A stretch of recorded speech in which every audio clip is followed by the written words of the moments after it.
Well, Letecia Stauch was back in court today. Or should I say not back in court today.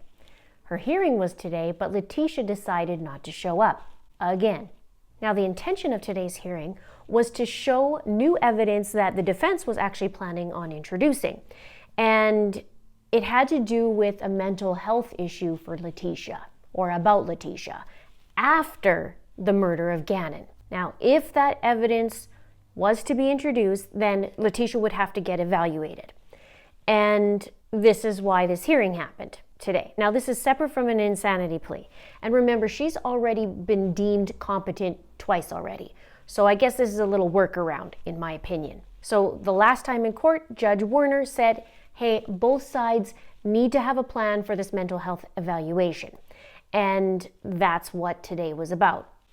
But in true Letecia style, over and over and over again, Letecia comes on, but she's doing that via WebEx and says, hello, yes, sir, I can hear you now. And the judge says, I understand that you refused to come over this morning. Is that accurate?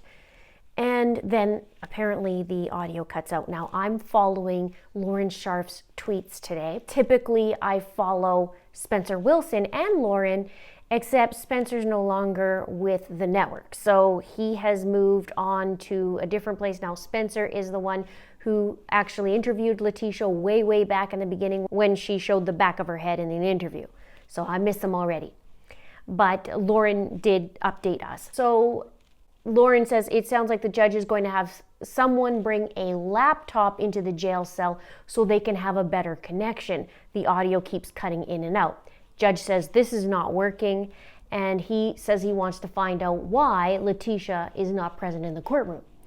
So then Josh Tellini spoke up, who is Letecia's attorney, and he said he was only made aware that she refused to come to the courthouse when he came in today. And then they had to wait for a deputy to either bring a laptop, Lauren said, with a better connection to where she is, or for her to come to the courtroom. Now, this is all kinds of crazy to me. You're supposed to show up, so you show up. I'm not sure why this is, optional. Remember a couple months back, she didn't come to her own preliminary hearing. So the judge gets up, leaves the courtroom, and then he comes back. And a deputy apparently testified that he had learned Letecia wasn't there due to not receiving medication. She says, Your Honor, I've refused. It's not safe for me to be in the courtroom when I'm not on my medication. Now, since when, in my opinion, is she ever worried about other people's safety? I'm just saying. Judge says, you don't have control over this process. You have certain obligations other than rights. You need to be here and you don't have a choice about that. There is an extraction team that simply removes you and puts you in restraints.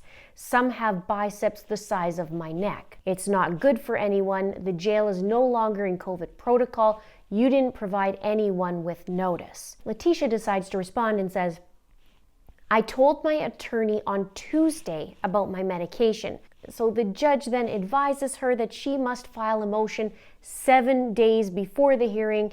If not, they'll restrain her. Every time it gets worse and worse.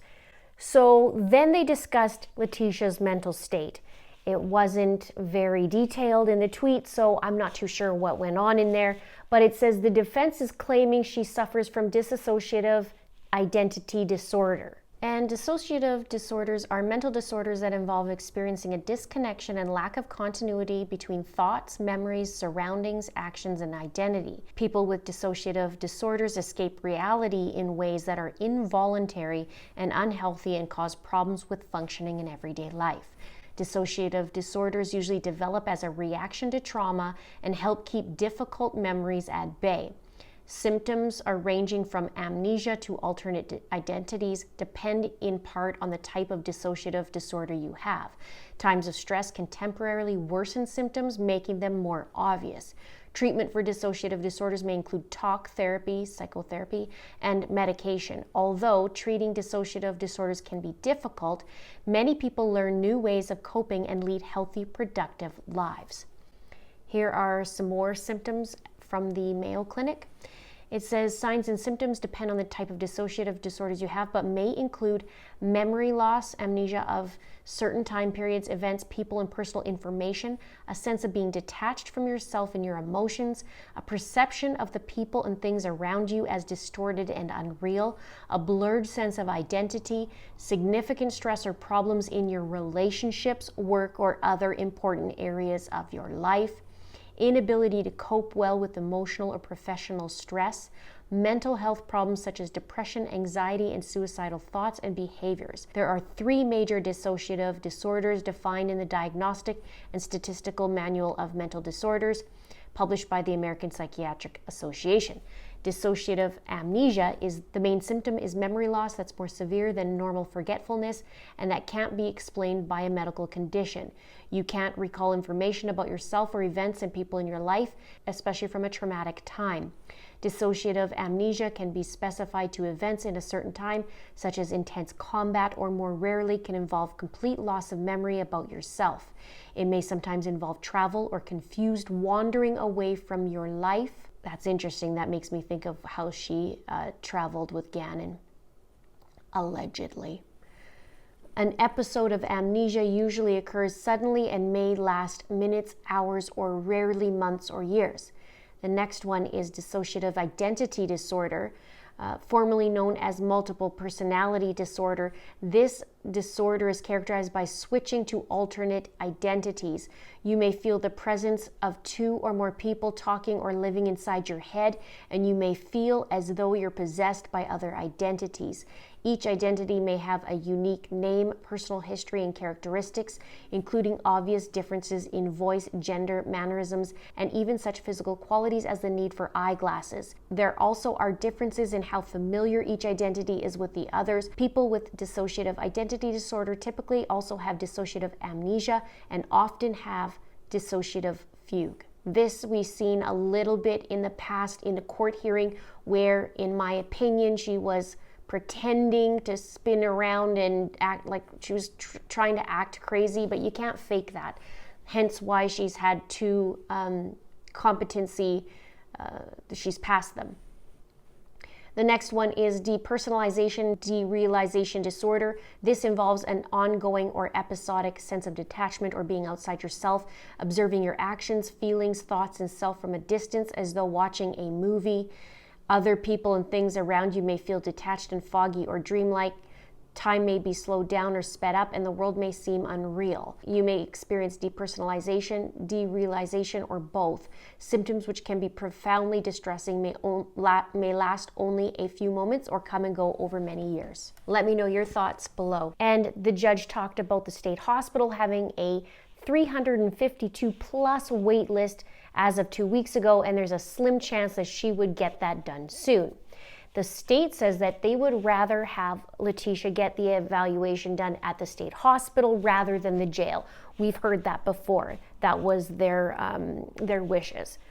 And the judge ordered the new evaluation to be done at the state hospital. This is good news, in my opinion. This new evaluation will be able to have info from the 2 previous competency evaluations where Letecia was deemed competent. So I'm wondering what's up her sleeve. Maybe that's the ace in the hole like she always talks about, but it's ridiculous. Now there's a new court date for a motions hearing on Thursday, January 13th at 1:30 p.m. There's also one on January 6th. I don't know if now that'll be canceled out and this one will take its place, or if there's going to be 2. I'll be double checking that and I'll let you know. So the judge actually told Letecia that she's expected to be in the courtroom.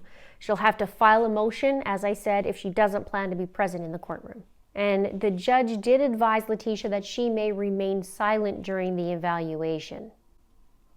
That's weird. Let me know your thoughts below. They don't know when the evaluation will happen. The judge is concerned she will be at the bottom of the wait list for the competency evaluation at the state hospital. Super weird. So, number 1, she gets to do what she wants apparently and gets away with it. Number 2, I wish Judge Judy was in there. Number 3, I wish Letecia was in there for another reason, because Al Stauch was walking in the courtroom with a woman beside him and they were holding hands. So that would have been very interesting for Letecia to see that. Maybe that's why she's being a coward. Didn't cower out before, but guess she is now. Those are her shenanigans. You know and I know it's going to be a constant circus. Her trial is coming up in March. It's going to be 6 weeks long. If she keeps up these shenanigans, I don't know. It might be a 10-week long trial. Or hopefully Judge Werner will crack down and say, you get your arse here right now or else. And then maybe that'll stop her from her shenanigans every single time. Let me know your thoughts below. Just a quick update. Lots more coming. Please subscribe if you haven't done so already. Please like and please share. Thank you so much for watching. See you soon.